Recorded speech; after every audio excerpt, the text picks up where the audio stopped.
Halo, nama saya Marvel, kelas 12 IPS 1. Saya hari ini akan menjelaskan tentang globalisasi. Globalisasi berasal dari kata globalization, global yang artinya mendunia, dan ization yang memiliki makna merujuk ke proses.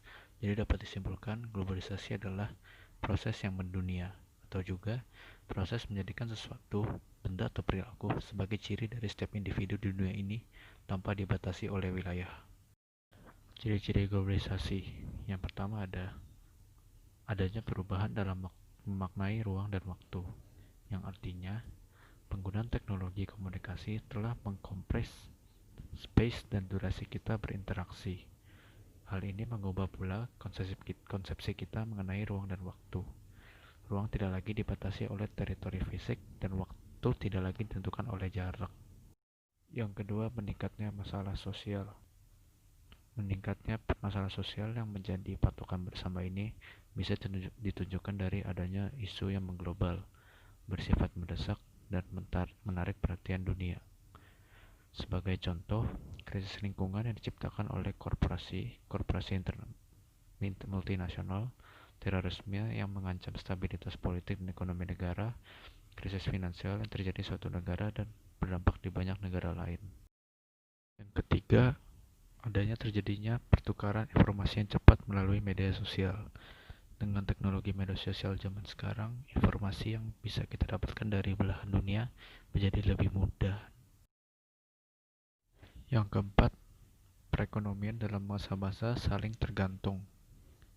Produksi barang dan jasa di suatu negara tergantung pada proses produksi dan perakitan di negara lain. Dengan kata lain, koneksi dalam proses produksi menciptakan adanya hubungan saling ketergantungan.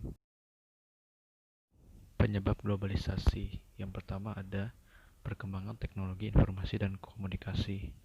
Adanya perkembangan teknologi informasi dan komunikasi ini berdampak pada mudahnya penyaluran informasi dari berbagai belahan dunia dan bisa juga berdampak pada mudahnya transaksi keuangan terjadi di seluruh negara. Yang kedua, munculnya kerjasama internasional. Inilah yang membuat banyaknya produk luar negeri masuk ke dalam negeri dan sebaliknya. Yang ketiga, peningkatan kemudahan transportasi. Sistem transportasi yang semakin maju menyebabkan masyarakat mudah dalam berpergian ataupun mengirimkan barang meski terpisah jarak yang sangat jauh. Yang keempat, adanya keterbukaan ekonomi. Keterbukaan ekonomi ini menyebabkan terjadinya perdagangan global yang menyebabkan berbagai macam produk saling bertukar dari suatu tempat ke tempat yang lain. Dari produk yang masuk itu tentunya juga mengandung budaya dan unsur dari negara lain yang mempengaruhi budaya di dalam negara sendiri. Dan pada intinya, semua penyebab terjadi era globalisasi ini adalah karena kegiatan ekonomi antar negara yang semakin terbuka sehingga memudahkan negara-negara dunia untuk saling berinteraksi, menjalin kerjasama dalam berbagai bidang yang mengakibatkan masuknya budaya-budaya baru, pengetahuan baru, hal-hal baru dari luar ke dalam negeri ataupun sebaliknya. Faktor pendorong globalisasi terdiri dari dua faktor, yaitu faktor internal dan faktor eksternal. Saya akan menjelaskan tentang faktor internal. Faktor internal yaitu ketergantungan sebuah negara terhadap negara lain, kebebasan pers, berkembangnya transparansi dan demokrasi pemerintah, dan berkembangnya cara berpikir dan semakin majunya pendidikan masyarakat. Lalu yang faktor eksternal, perkembangan ilmu pengetahuan dan teknologi, kesepakatan internasional dengan pers bebas, keberhasilan perjuangan pro-demokrasi atau politik dunia, dan meningkatnya fungsi peran lembaga seperti WHO, ASEAN, PBB, dan sebagainya.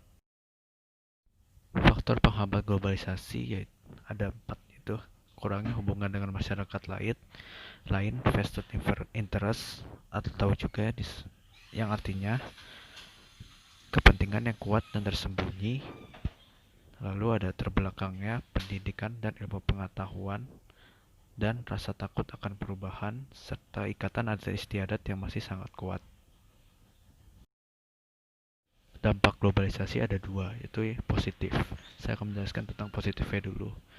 Yang positif ada komunikasi dan transportasi semakin dinamis, toleransi antar masyarakat makin meningkat, terbukanya lapangan pekerjaan, memperkaya unsur kultural bangsa, dan menyebabkan warganya memiliki peran yang aktif.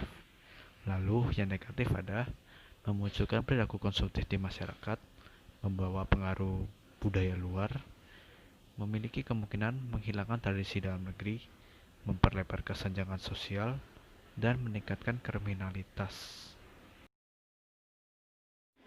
Terima kasih.